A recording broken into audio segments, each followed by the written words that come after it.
Welcome back to Hardball. Getting U.S. troops out of Iraq was a significant part of Barack Obama's reason for running and his early success in Iowa. But has the changing situation in Iraq made it a less potent issue for his campaign in the general election? Plus, again today, General Wesley Clark stood by his comments regarding John McCain. Joining me now, Pete Hegseth of Vets for Freedom and Jon Soltz of VoteVets.org. Thanks to both of you. Thank you. First of all, let's take a look at General Wesley Clark. We know what he said on Face the Nation. He took issue with the qualification of John McCain, saying that being a fighter pilot and getting shot down over Vietnam doesn't qualify you to be commander-in-chief.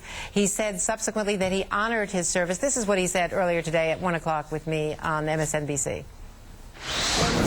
John McCain has to be recognized as someone who served his country in uniform. He served with courage, he served with commitment, and I honor that service. And as I said on the show, he's one of my heroes. But the service that he had wasn't the same as having been in the White House or in the Pentagon or at a high-level command and having actually had to wrestle with national policy and national strategic issues. Okay, what about it, guys? First to you, Pete. Is this a fair shot at John McCain, that John McCain should not be making as much of his military experience and his record and his life as a POW, his suffering as a POW, that it does not qualify you to be commander-in-chief? I mean, what General Wesley Clark, he's going way over the top. What did he run in 2004 when he ran for the White House? He ran on his military experience. Indeed, Senator McCain volunteered to go to Vietnam, ran 23 bombing missions over North Vietnam before being shot down, resisting the enemy, not allowing himself to be let out early, coming back, rehabilitating himself, then leading the largest Navy squadron in the United States Navy. Then he went on to be in the United States Senate for 20 years in the Senate Armed Services Committee. If anyone is qualified to talk on military terms of what it means to be the commander-in-chief, it is Senator John McCain. But General Wesley Clark is willing to take political swipes wherever he can find them, taking on, well, you know what, he did lead a squadron, but it wasn't in wartime, so, you know, it doesn't really count.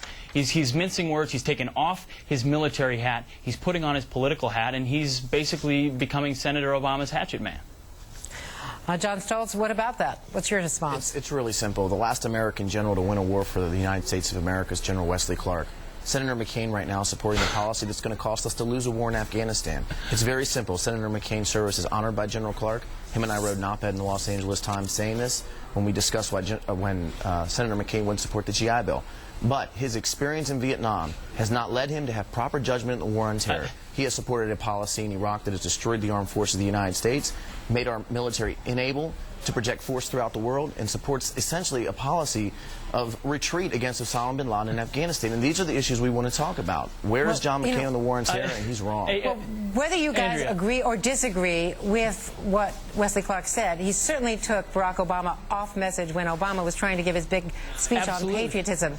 Take a look, listen to what Obama said when he was asked today if General Clark's comments were like the Swift boat types of questions back in 2004. I don't think that General Clark had the same intent as the Swift boat ads that we saw 4 years ago. I reject that analogy. But what I've also said repeatedly is that Senator McCain deserves the utmost honor and respect for his service to our country. Yeah, go ahead. Andrea, I would say the only people out here defending General Clark, or defending General Clark's comments are guys like Jon Soltz and MoveOn.org types who are completely Senator Obama, John, let me speak. Senator Obama, the blogosphere, the Daily Cross and the Huffington Post and all those folks on the far left. Let me speak, John. John, okay, one at a time. John, filibuster all you want. Finish your thought. Let me finish John, my then you follow. All right, the fact is the far left is the only ones that have defended him. Senator Obama himself has said, I don't stand by these comments. And you've got yourself standing up here saying, you know what, we've got a policy of retreat in Iraq. If it wasn't for Senator McCain, we wouldn't have the incredible success that we have in Iraq. We wouldn't have had the levels of violence dropping the way they are John, let me ask you this, though. From the standpoint of the Obama campaign, is Obama trying to have it both ways? He is saying that he honors John McCain's service, yet at the same time, other liberal bloggers and others are joining Wes Clark in taking McCain on here and trying to diminish but I'll say at least this the again. value I'll of say his this again, experience. Andrea, because General Clark and I work so closely that General Clark's helped me a tremendous amount on a personal level about my military experience and my service in the military. General Clark and I wrote an op-ed. It's in writing. He said it on CBS. He said it on your show this morning. He said it on Dan Abrams last night. We all honor John McCain's service in Vietnam, but his experience in Vietnam has not led him to the proper judgment about this war.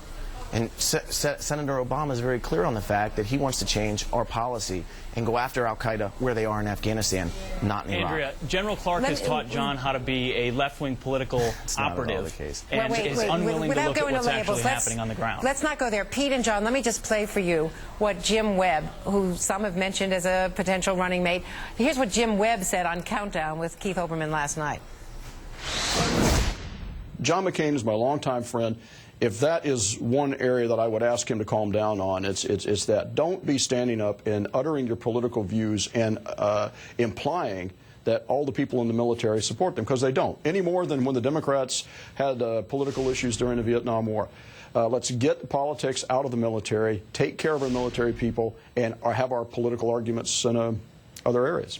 Well, how about that, Pete? Well, I don't think Senator McCain is saying that all veterans or all military folks support his views. Senator McCain is saying, if you want to talk about judgment, then let's talk about 2006 and 2007 when Senator Obama wanted to set a timeline and bring all the troops home. Imagine what Iraq would look like today. Judgment was calling for a surge when no one else was, calling for more troops when no one else was, standing behind it when it was politically unpopular. He did so. Attacks are drastically down. Things in Iraq are turning around. Just look at any newspaper, New York Times, USA Today.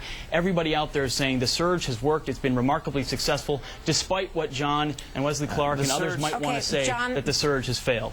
Final word, John. What about that? The fact that the surge has worked, some say, and certainly the level of casualties has come down, and the political stability in Iraq seems to be improving. I appeared on this show with Pete in July last year where I said there's no doubt that you're going to have a better security situation, but the surge is a greater...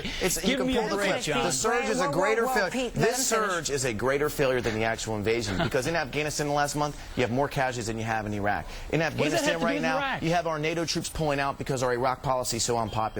The fact of the matter is because if you had taken the surge brigades that are in Iraq today and you'd put them in Afghanistan, you would have doubled the amount of troops on the ground in Afghanistan to take the fight to the enemy. Instead, John McCain's failed judgment with George W. Bush has kept us stuck in a civil war in Iraq. MoveOn.org talking points. We're going to have to leave it there. Thank you very much, Pete Hegseth and Jon Soltz. Thank you. Thanks for joining us today. And up next...